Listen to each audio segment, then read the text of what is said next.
Okay guys, I wanted to show you what we do here at our church for lyric projection. Had many people asking what in the world I'm doing. Nobody has ever seen anything like this before. I don't know if I am a pioneer or if I'm just sheltered. So I'm gonna make a video for the churches that have asked specifically, and then I'll probably post it on the internet too, just to hopefully it'll help somebody else. So we got 6 TVs on the back of the wall. The TVs are behind there. There's a transmitter or a receiver for HDMI over Ethernet, which we'll talk about in a second. And then also there's a matrix system. And I'll try to remember those links and put them somewhere, or contact me, that's fine. But it was like the cheapest matrix system on Amazon. So it wasn't anything special. So what it does is it receives the signal from the iPad here and splits it between those 2 TVs, making it one. So that's essentially what it is. We do run OnSong from an iPad. Now this is OnSong 2020. This is still supported by OnSong. This is before they got smart and jumped on the bandwagon of everybody needing to pay them monthly for their product. This was back when it was you buy it once and you have it for a lifetime. It's still supported, so that's what we're still using. I don't know if this changes anything for the subscription part of things. So if it does, I can't help you to get through those settings.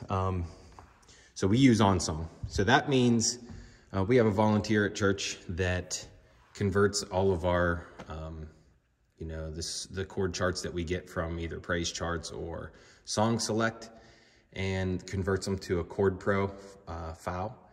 There's a program online, again, holler and I'll try to find where that's at. But she makes those all, and then Dropbox is, through the settings, is connected to the iPad, where we're just syncing them down to this iPad all the time and making backups and whatnot.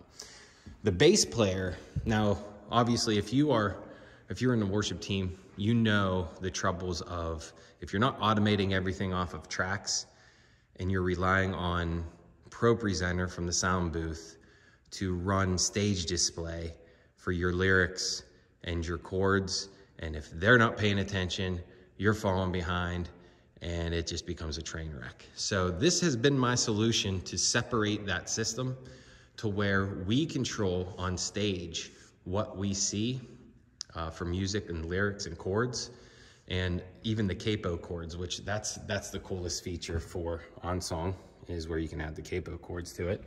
So everybody has everything that they need on stage. Our stage still is not wireless, there's cords, but there is no cluster of music stands or iPad stands all over the place. We are all looking at these 6 TVs. So it's really nice.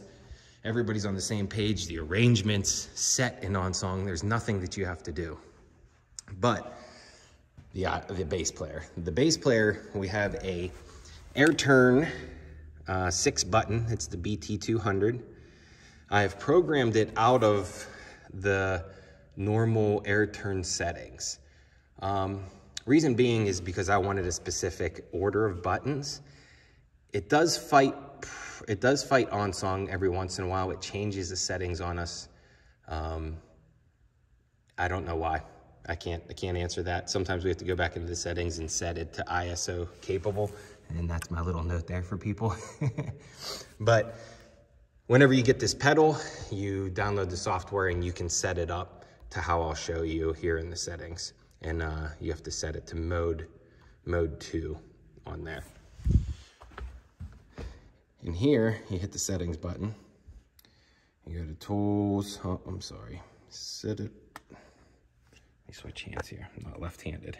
Settings, and then we're gonna go to navigation, I think, foot pedals. And then that's how it's programmed in there. And pedal setup down here. This is where, and see, these are the commands that are set up in that pedal. And then it links to that other page.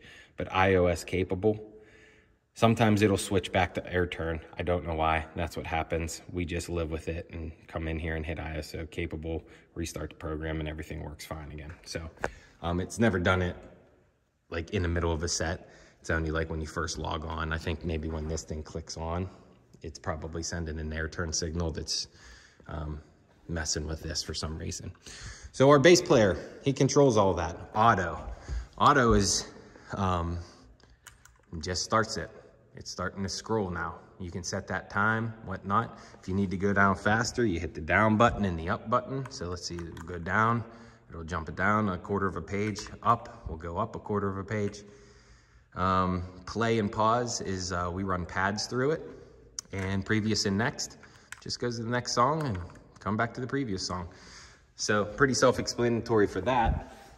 In terms of the iPad, it's coming out for the HDMI support.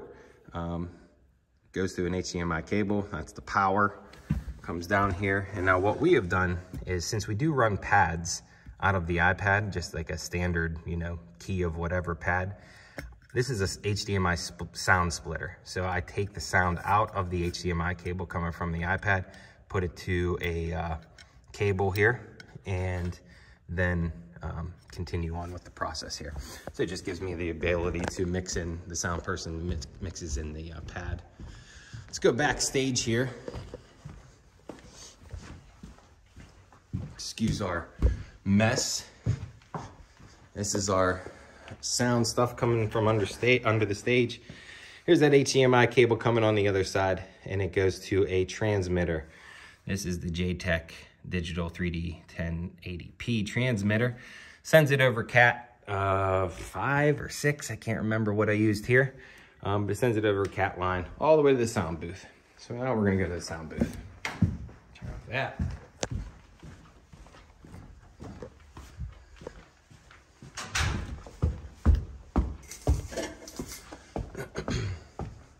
Up here in the sound booth. Cat 5 line magically appears again. Comes into the receiver, takes it back out an HDMI line, into another splitter and transmitter. So this transmitter is for our lyrics TV. We got 3 sets of TVs over there, 6 total, but 3 sets. There's the 3 Cat 5 lines. And they are then transmitted to the 3 sets of TVs. Behind here, you can see, let me zoom in. Right there's the receiver for the Cat 5, which goes into the matrix, splits it, and then there's HDMI lines that come out of the matrix to each of the TVs and make you sit one TV. That's it. That's how we cast our lyrics, independent from the Pro Presenter slides that we present on our projector.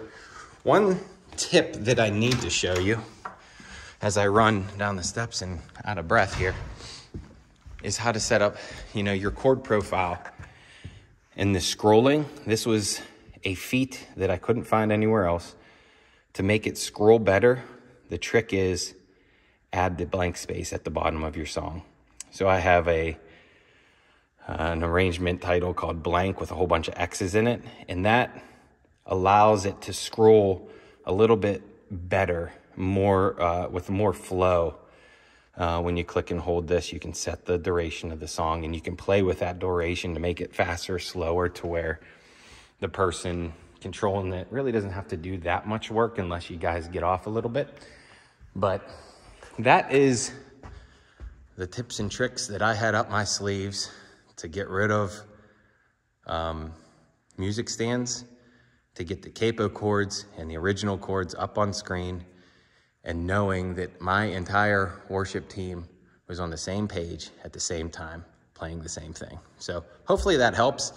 Like I said, I don't know if that's revolutionary or not, but it has been a really fail-proof system for us here at our church. And if you're not gonna use the matrix system, like we had no way to use a projector. So that's why we opted on the 70-inch TVs, 2 of them. But you don't need the matrix system. You just connect it and split it between 3 projectors or 1 big projector on the back of your wall. You don't need the matrix system. You don't need TVs. You just need some kind of source. Maybe you're close enough that 1 TV would be big enough if you put it in portrait mode, like if you stood it on its side. we are far enough away that 70-inch TVs look still kind of small. We could have probably went 80, but these were on sale at Walmart for next to nothing, so that's why we got them. I think we are about 50 feet away from these slides, 40, 50 feet from these TVs. I would not go any smaller than 70-inch. I'm used to them, doesn't bother me at all, but I also don't have glasses, so some people may struggle with it, especially when you start getting a whole bunch of chords on your lyrics. So hopefully that helps. Let me know if you have any comments, questions. I'll try to help, and good luck.